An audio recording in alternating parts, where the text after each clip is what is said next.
तो पृथु को राजा बनाया उन्होंने, सारे ऋषि लोग उनका अभिषेक करने के लिए आया। तो उसने जो शपथ ली है, तो शपथ ली है, तो ये शपथ जो है भागवत और महाभारत दोनों में है। मैं आपको वैसे फेसबुक पर मैंने लिखा भी है। तो उसने कहा कि भौम ब्रह्म, ये धरती का ब्रह्म है। कौन है? किसको कहा? जनता को कहा कि जनता क्या है? ये धरती का ब्रह्म है। भीड़ किसे कहते हैं? झुंड कहते हैं। अतः झुंड तो मक्खियों के भी होते हैं, झुंड भेड़ों के भी होते हैं, झुंड पशुओं के भी होता है, पक्षियों के भी झुंड होते हैं। तो झुंड जो है वो, और भीड़ एक झुंड है। आप ये देखिएगा कि ये दोनों जो चीज़ें हैं इनमें कैसी समानता है। तो भीड़ जो है वो एक झुंड है, आदमियों का झुंड है,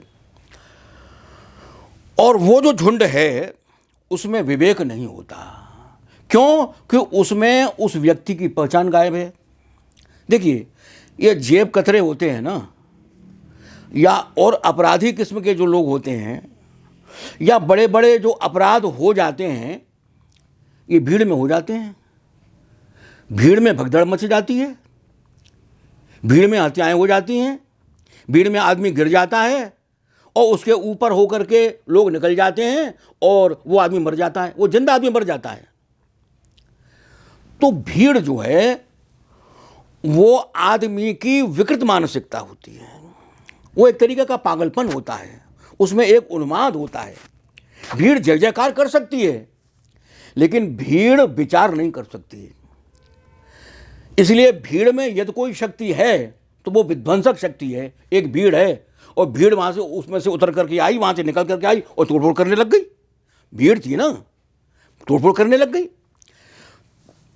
तो भीड़ का माने यह है कि जहां मनुष्य की मनुष्यता गायब हो जाए, मनुष्य की पहचान गायब, कि हमको किसी ने पहचाना थोड़ी है, भीड़ में थे हम। तो ये जितने जो हिंसक जो दृश्य आप याद कर लीजिएगा, मैं नाम नहीं लेना चाहता, वे सारे जो दृश्य हैं वो भीड़ के द्वारा हुए हैं। भीड़ नहीं किए थे वो, है ना। चाहे वो जलाने का हो, चाहे वो तोड़ने फोड़ने का हो, चाहे वो कोई भी विध्वंसक प्रवृत्ति हो, वो भीड़ के द्वारा होती है। जो अविवेकी है, जिसका विवेक समाप्त हो चुका है, उन्माद आ चुका है, पागलपन आ चुका है, विक्षिप्तता आ चुकी है। जनता संप्रभुता का स्रोत है, उसमें व्यक्ति की भी पहचान है, उसके विचार की भी पहचान है, उसकी एक शक्ति है। वो जनसभा है, सारे लोग बैठे हुए हैं, वो सुन रहे हैं, दत्त चित्त होकर के समझ रहे हैं, पहचान रहे हैं, समझ रहे हैं उस बात के लिए।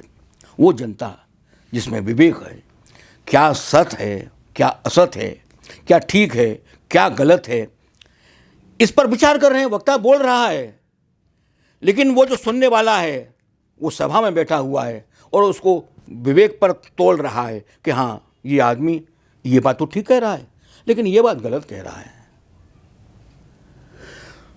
तो वो जनता है, उस जनता में विवेक है, उस जनता में जब एकता की शक्ति होती है तो संप्रभुता का स्रोत वही है, लोकतंत्र का आधार वही है।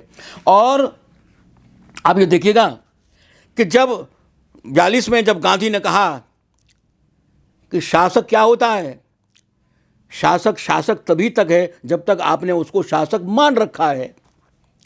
आप आज से बंद कर दीजिए कि अंग्रेज हमारे शासक नहीं है, बस नहीं है, खत्म।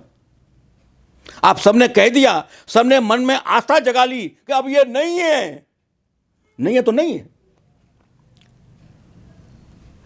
तो वो जनता है जिसकी समष्टि की शक्ति जागृत हो गई। उसने कहा नहीं, अब तुम नहीं है, सविनय अवज्ञा, हम तुमको नहीं मानते, हम तुम्हारे कानून की अवहेलना करते हैं। वो नमक कितना सा था, चटांग भर नमक होगा जो गांधी ने बनाया होगा, उससे भी कम होगा, लेकिन कानून टूट गया।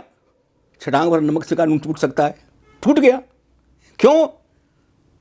अवज्ञा, हम तुमको शासक नहीं मानते।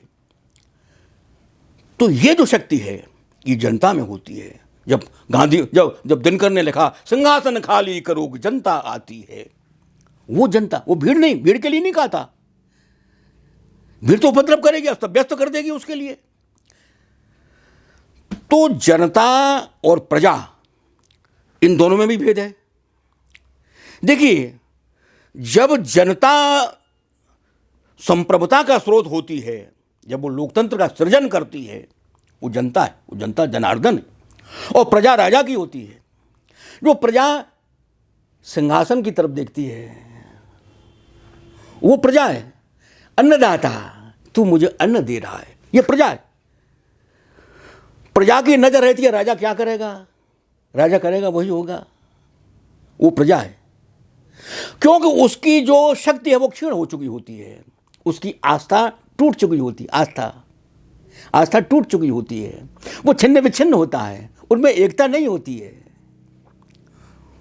और जनता में विवेक होता है, जनता में समझ होती है कि हम सारे लोग एकत्र होंगे तो हमारी वो शक्ति होगी, उसका नाम संप्रभुता होगा, और संप्रभुता से हम लोकतंत्र का सृजन करेंगे, लोकतंत्र का निर्माण करेंगे। तभी जो है गांधी ने जनता को जनार्दन कहा।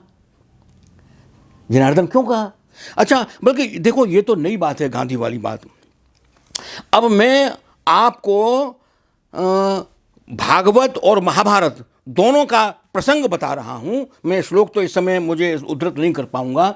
जब पृथु ने, देखो ये पृथ्वी शब्द जो बना, पृथु से राजा पृथु था, राजा पृथु था, जिस राजा पृथु शब्द से पृथ्वी बनी, वो राजा पृथु था। जब अराजकता हो गई थी, तब लोगों ने जो है वो कहा, भाई देखो ये जंगल न्याय हो गया, वही प्रकृति का सिद्धांत, जिसकी लाठी उसका भैंस, प्रकृति का सिद्धांत। जब कोई विधि विधान नहीं रहता है ना, तब प्रकृति का सिद्धांत काम करता है। हालांकि वो किसी के भी हित में नहीं होता, क्योंकि एक लाठी वाला आज भैंस को हाँक रहा है ना, दूसरा लाठी वाला उसके पास आ गया, फिर तीसरा वाला आ गया, तो सुखी वो भी नहीं रहता है जिसका, क्योंकि भैंस तो दूसरा ही ले जाएगा, तो पता ही नहीं। इसलिए अंततः निर्बल जो है एकत्र होता है और ऐसी सत्ता का निर्माण करता है, निर्वचन करता है, समस्त सत्ता का, जिसको उसने राजा कहा था।